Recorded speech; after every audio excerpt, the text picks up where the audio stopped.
pouco mais de 3 anos, o mundo da motovelocidade foi testemunha de um momento histórico. Foi quando Wayne Rainey voltou a pilotar uma moto, à ocasião, 26 anos após o acidente que encerrou sua carreira nas pistas.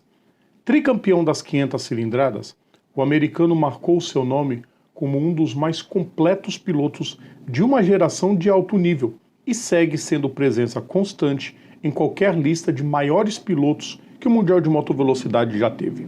Um pouco mais sobre o californiano, ex-piloto da Yamaha e atualmente com 62 anos, em nosso vídeo de hoje. Terça-feira, 27 de junho de 2023, e este é mais um Personagem de Terça.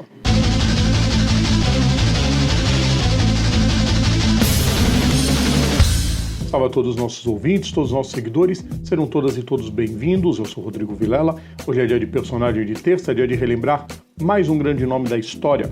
Antes de começar, aquele pedido que eu faço sempre para vocês: deixem um like nos nossos vídeos, compartilhem nosso conteúdo, inscrevam-se no nosso canal e ativem as notificações, ajuda bastante a gente. Wayne Rainey nasceu em 23 de outubro de 1960 no subúrbio de Los Angeles Downey, na Califórnia. Desde cedo, já se habituou ao ambiente de corridas, pois seu pai, Sandy, era piloto de kart. Em 66, Rainey estreou com uma mini bike Honda 50 cilindradas. Escalando as categorias de base com muito êxito, aos 18 anos estreou em pistas de terra batida e em 80 venceu 6 provas do AMA Grand National, ganhando com isso o apoio da Kawasaki. Com o apoio de Ed Lawson, que pilotava para a marca, Rainey encerrou o ano de 81 como o 15º melhor piloto em corridas na terra, ao mesmo tempo que dava suas primeiras aceleradas em corridas no asfalto, ainda pela montadora de Colby. Estreou no AMA Superbike em New Hampshire e debaixo de um toró venceu colocando 20 segundos no rival mais próximo. Foi a senha para Kawasaki efetivá-lo para o ano seguinte, como companheiro de Lawson. No seu ano de estreia como piloto em tempo integral, ficou em terceiro, atrás de Lawson e de Mike Baldwin, mas em 83, com a saída de Lawson para o Mundial, derrotou Baldwin e a temida Honda VF 750 para levar o título. Estava tudo ótimo, mas aí a equipe foi fechada ao fim da temporada e Rainey acabou no recém-criado time de Kenny Roberts para disputar as 200 cilindradas do Mundial. Foi um ano bem mais ou menos, onde ele tinha dificuldade até para dar partida na moto. Ainda assim, ele conseguiu um pódio em Misano. Para 85, Wayne retornou aos Estados Unidos para disputar tanto a US 250 quanto a AMA Fórmula 1, e para os 2 anos seguintes ele estava com a Honda no seu retorno à divisão principal do AMA Superbikes. Não foi em vão, e depois de um ótimo ano de 86, ele conquistou o bicampeonato em 87, derrotando Kevin Schwantz. A Honda ofereceu novamente um contrato para seguir no campeonato estadunidense, mas Rainey decidiu seguir os passos de Schwantz e rumou novamente para o Mundial. Mais uma vez na equipe de Kenny Roberts, Rainey teria novamente uma Yamaha em mãos, a icônica YZR-500. Terminou o ano numa excelente terceira colocação, com direito à sua primeira vitória em Donington Park, além de mais 6 pódios. As expectativas para o ano de 89 eram grandes, e mesmo perdendo o título para Lawson ao cair em Understock, vieram mais 3 vitórias: Laguna Seca, Hockenheim e Assen, e mais 10 pódios. Mais do que isso, o status de principal piloto da Yamaha à frente de nomes como Christian Sarron, Kevin Magg e Neil Mackenzie, e se manteve assim para 1990, quando Rainey e Lawson passaram a dividir a mesma equipe. Além dos grandes nomes que já faziam parte do grid, outros se juntavam ao pelotão de cima, um deles Michael Durham, mas ninguém pôde ser páreo para Rainey. Vitórias em Suzuka, Laguna Seca, Misano, Rijeka, Spa-Francorchamps, Understock e Brno, somados a mais 7 pódios, deram a ele o seu primeiro título sem nenhuma margem de dúvidas. Em época de motos muito potentes e difíceis de pilotar, a rivalidade entre Rainey e Schwantz aumentava, e ambos, junto a Durham, monopolizaram a disputa pelo título de 91, que foi novamente para Wayne. Foram mais 6 vitórias: Sydney, Laguna Seca, Jarama, Paul Ricard, Mugello e Brno, e outros 7 pódios, isso porque ele nem correu a última etapa na Malásia. O ano de 92 não começou bem para Rainey. Nas 7 primeiras provas, uma vitória em Barcelona, 3 pódios e outros 3 abandonos. Foram várias lesões nesse período.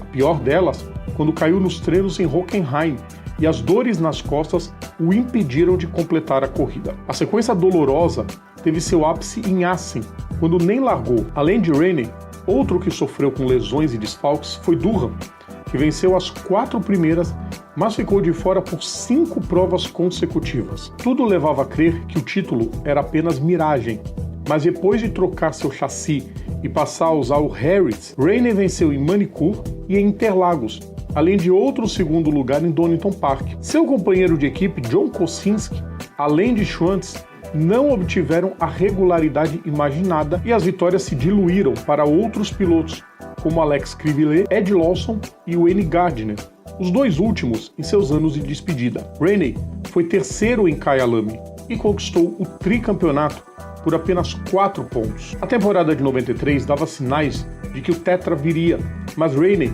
já começava a dar sinais de desânimo sobre a moto. Mesmo assim, foram 4 vitórias em Shah Alam, Suzuka, Barcelona e Brno, até que chegou o GP da Itália, que era em Misano e no sentido contrário ao atual. Aquele 5 de setembro seria o fim de carreira de Rainey, quando na curva 1, liderando a prova, perdeu o controle da sua Yamaha a mais de 160 km por hora. Arremessado para a área de escape, saiu capotando pelo solo e ainda levou um tranco da moto que deslizava. A queda foi brutal para ele. Não se sabe se foi por conta do impacto da moto ou da queda no chão, mas levado ao hospital recebeu o pior diagnóstico: a fratura da 6ª vértebra torácica o deixou paraplégico, sem movimentos do peito para baixo. Wayne contou em entrevista que quando caiu e só conseguia mexer os braços, achou que fossem seus últimos momentos de vida. O título acabou com Schwantz, que decidiu se aposentar ao final do ano seguinte. Rainey não abandonou a categoria. Durante 5 anos, foi chefe de equipe da Yamaha, conquistando inclusive uma vitória em 96 com Loris Capirossi em Sydney, até a montadora de Iwata ingressar de vez como equipe de fábrica. Saía de cena do Mundial com 94 largadas, 24 vitórias, 65 pódios, 16 poles e os 3 títulos mundiais, mas não abandonou o esporte. Rainey foi nome fundamental para que a pista de Laguna Seca, que fica perto da sua residência, retornasse ao calendário da MotoGP em 2005. O circuito, aliás, tem a curva 9, logo após o Sacarolha, rebatizada com seu nome. Em 2014, a AMA, insatisfeita com a Dorna Infront sobre a cobertura da categoria nos fins de semana, que também haviam provas no Mundial, e a consequente falta de cobertura da competição estadunidense, transferiu para Rainey e seus parceiros comerciais o gerenciamento da modalidade.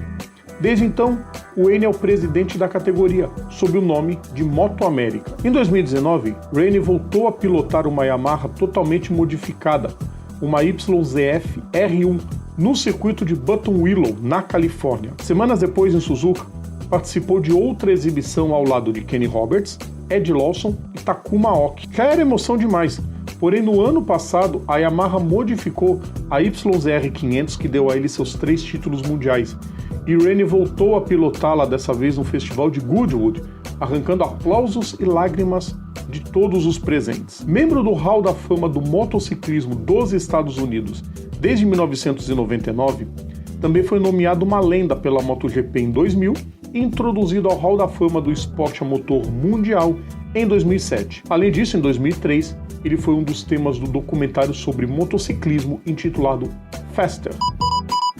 A geração dos anos 80 dos Estados Unidos era enorme. É até meio impressionante como que atualmente eles não conseguem revelar mais nenhum piloto bom sobre 2 rodas. Mas a dos anos 80 era incrível. Randy Mamola, Fred Spencer, Ed Lawson, Kevin Schwantz e Wayne Rainey. Para mim, o mais completo dos 5. São todos gigantes, mas para mim o Wayne Rainey era mais completo. E poderia ter tido muito mais na carreira se não fosse aquele acidente em Misano que acabou de vez com a sua carreira, acabou com seus movimentos. Até hoje ele vive em cadeira de roda, claro.